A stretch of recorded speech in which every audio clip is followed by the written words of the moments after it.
दुनिया के सबसे बड़े लोकतंत्र में जब एक सूबा लोकतंत्र का पर्व मना रहा था, उम्मीदवार वादे कर रहे थे और समर्थक जिंदाबाद मुर्दाबाद के नारे लगा रहे थे, तब उसी शोर में एक दबी सी आवाज उस गांव से भी थी जहां औरत होना तकरीबन गुनाह है। मेरे माता पिता ने मुझे वेश्यावृत्ति में डाला था और यहाँ की प्रथा बहुत हम पैदा नहीं हुए होंगे 350 सालों से थी। तो ये लोग वेश्यावृत्ति हमारे बुजुर्ग जो हैं वो डाल गए थे। तो हम लोग ये समझते थे कि हमारे गांव की प्रथा यही है कि शादी वादी नहीं होती थी, कभी कोई लोग जानते ही नहीं थी शादी क्या होती है।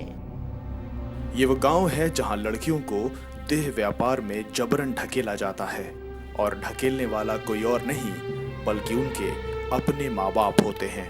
21वीं सदी के ट्विटर और फेसबुक वाले नए भारत के लिए ये यकीन करना शायद मुश्किल हो, लेकिन ये हकीकत है लखनऊ से 55 किलोमीटर दूर हरदोई जिले के नटपुरवा गांव की।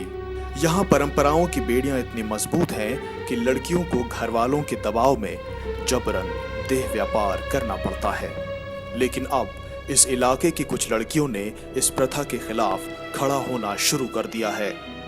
अब वो घर की दहलीज को लांघकर न सिर्फ अपनी पसंद की जिंदगी चुन रही हैं, बल्कि अपनी पसंद की सरकार भी। चाहते हैं कि शिक्षा का ज़्यादा प्रचार प्रसार हो, शिक्षा की अच्छी व्यवस्था हो जिससे कि लड़कियां आगे बढ़ सके, आगे पढ़ सके। हम चाहते हैं कि शिक्षा आगे जाए, आगे बढ़े, जिससे लड़कियां गांव देहात की आगे बढ़ें, आगे पढ़ें, अच्छा अपना भविष्य देखें, सोचें, बढ़ें। तो घर वाले यही सोचते हैं कि हम अपने लड़की को पढ़ने भेज रहे हैं, तो हम लोगों का यही सोचना है कि हम पढ़ के वापस आएँ अच्छे से। आप एक लड़की के तौर पे आप क्या चाहते हो, जो नई सरकार बने तो आपकी क्या अपेक्षाएं हैं नई सरकार से? हमारी तो यही इच्छा है कि विकास हो गांव में और लड़कियों की पढ़ाई हो अच्छे से और लड़कियों की स्वच्छता के लिए अच्छा। नहीं, हमारे गांव में जो सबसे बड़ी कमी है वो अशिक्षितता की कमी है। वो पढ़ी लिखी नहीं है कि माँ बाप जहाँ चाहते हैं वहीं पे उनको डाल देते हैं। वो मुंह खोल भी नहीं सकती, उनको जब कुछ नॉलेज ही नहीं है कि हम पढ़े हैं या लिखे नहीं हैं, माँ बाप से हम कैसे विरोध कर सकते हैं, कैसे माँ बाप से डट के सामना कर सकते हैं। बस कमी तो शिक्षा की ही है। इस लड़ाई के खिलाफ आवाज उठाई चंद्रलेखा ने। उन्होंने लड़कियों को जागरूक किया और इस प्रथा का पुरजोर विरोध किया।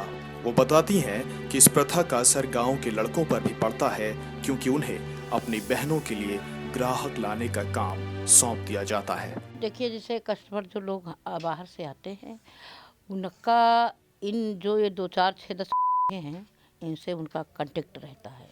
वो लोग जो आते हैं यहाँ पे उन लोगों से बात करके तब आते हैं। जो कहते हैं कि देश बदल रहा है, उन्हें हरदोई के इस गांव में आकर देखना चाहिए ताकि इस बात का ठीक अंदाजा लगाया जा सके कि बदलने के असली मायने क्या हैं और क्या क्या अभी बदलना बाकी है।